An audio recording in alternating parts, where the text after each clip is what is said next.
two of the most common mindset blocks that stop people from transitioning into a career that they really, really love are around money and imposter syndrome. I have actually created a couple of videos around money mindset. I'm going to put the links to those videos down below and in the description section. In this video, I want to talk about imposter syndrome because it is really, really, really common. Before I dive into today's topic, I want to share that I have created a free guide on how to create the professional life that you love. It contains questions to ask yourself, tips, common mistakes to avoid, to help you get really, really clear on what it is you need to do next. It's some of the steps that I use in my one-on-one coaching program. So I'm also going to put the link to that down below. And if you like this video and you like my content, please like, share, and subscribe. I appreciate it. Thank you so much. Okay, let's dive into imposter syndrome. As I said in the intro, it is extremely common, and that's really important to notice. I've seen statistics around 70 to 80% of people experience this at some point. So if you're feeling it, first of all, just understand you're not alone. And that can be part of it. We can often feel alone in what we're thinking and feeling and the doubts we're having about ourselves. First of all, no, you are not alone. What is it exactly though? I want to talk about that first. It's when you don't believe you have enough knowledge, skills, talent, or something to actually deserve that success that you've had or the success that you want to achieve. So somewhere in you, you don't feel worthy. You might feel like a fraud. You might feel like people are going to find you out. They're going to discover that you actually didn't work for or really achieve. Like there's some sort of luck that you had in achieving the level of success that you've had. The interesting thing about imposter syndrome is it crops up when you're up-leveling yourself in some way in your life. So if you're somebody who's looking at transitioning into a different career, it's going to come up right now. That's the most opportune time that it comes up. And it's really about, in this moment, when you experience that, is knowing how to move through it. As I mentioned earlier, just knowing it's normal is part of it. Once we normalize doubt, we can stop letting it stop us. Because when we think, oh, I'm doubting myself, that means it's supposed to stop. We tell ourselves that story sometimes, right? Doubt's normal. If you're transitioning to a new career, you're in the initial stages of it, you are going to feel doubt. Okay, it is part of the process. Questioning yourself, questioning what you're doing, questioning can you do it? It's all part of the process.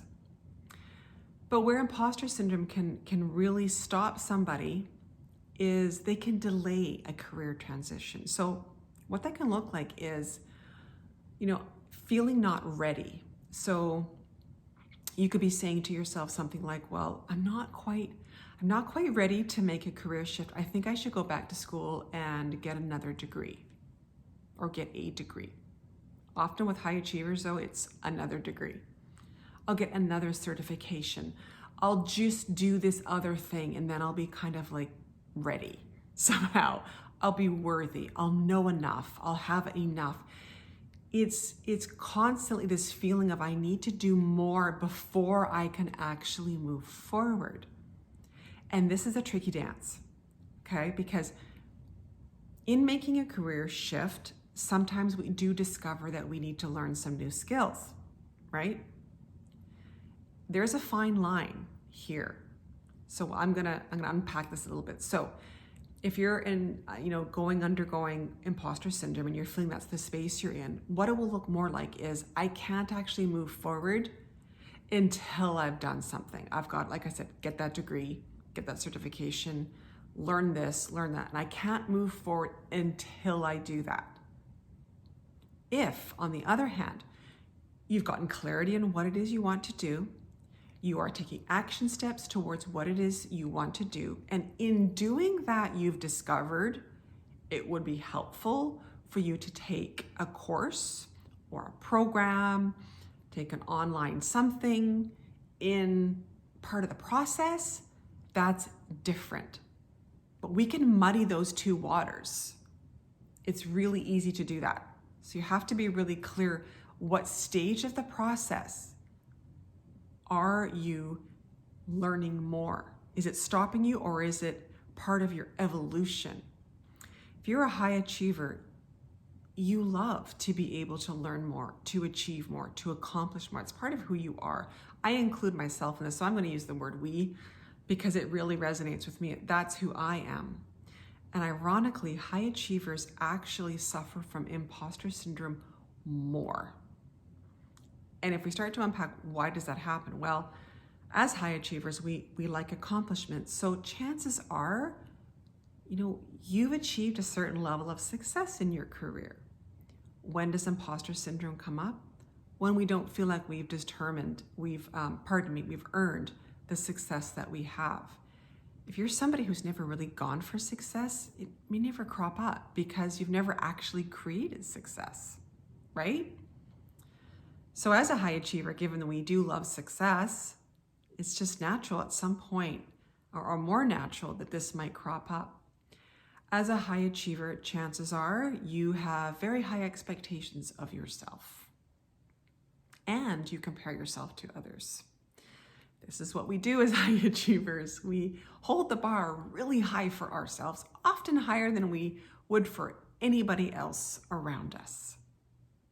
And when we hold ourselves to a really high standard, it's easier, there's a lot more room for us to fall beneath that maybe unrealistically high standard. And that's why it can crop up more and more. So I want to talk about what can you do about it. If this is you and you're like, okay, I'm right there with you, sister. I am feeling like I have imposter syndrome. What do I do? Well, first of all, having an awareness around this, like all those things I said earlier in this video, but why you might be experiencing it, that it's really common, knowing that it's not a reason to stop you. Because if you even look on and research anybody who's achieved a high level of success, they will all tell you they've experienced this. It's not a sign to stop. It's a sign that it's just time to look at your mindset and your beliefs around yourself. And that's really what I want to talk about. It's the beliefs around yourself. What I know about working with people where they're going through a career transition. And this is something that continually surprises me in working one-on-one with people. And it's so important. I really want you to hear this. I really want this to land with you. I am always blown away when I start working with somebody and they start telling me the things they've done, the things they have achieved, the experiences they've had in life and how they've worked through them, what their talents are. I'm always amazed at how much they downplay them. It's always been such an interesting experience to be on the receiving end of hearing that. It makes me realize truly that most people do not recognize their own innate self-worth, who they are, their own talents, and their own gifts.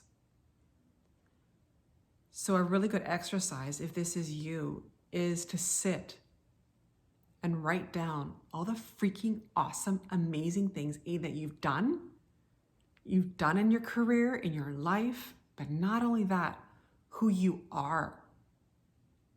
It's not just about those accomplishments, but who you are, those talents that you downplay. The tricky thing about being a human is that we typically downplay the things that come to us most naturally because we haven't worked really hard for them. Those are your gifts. Those are some of the reasons why you've been able to achieve success. And if you're not recognizing them, it's no wonder you might be feeling like, I'm not worthy of the success. A big part of this is recognizing all that you are and all that you've done. It's almost like becoming an observer. Like if you could be me, because that's how I feel sometimes. Like I'm just listening to somebody and I'm so surprised to hear what they say. List all those things out. And imagine if you were somebody else reading that list, not you. How would you think about that person? Look at your resume, even just your resume alone. I can guarantee you, you've got so much stuff on there. And think about it. Think about it. Like, truly absorb everything in there that you've done. And also, like I said, just as importantly, who you are, what you bring to the table that may not be as easily identifiable or quantifiable. Because as high achievers, we love to, be able to say, I've done this, X, Y, Z.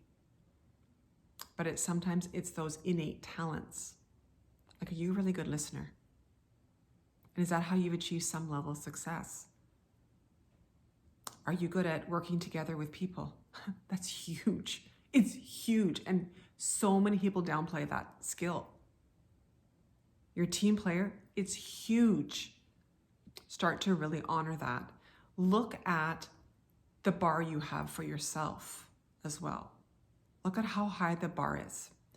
Is this bar too high?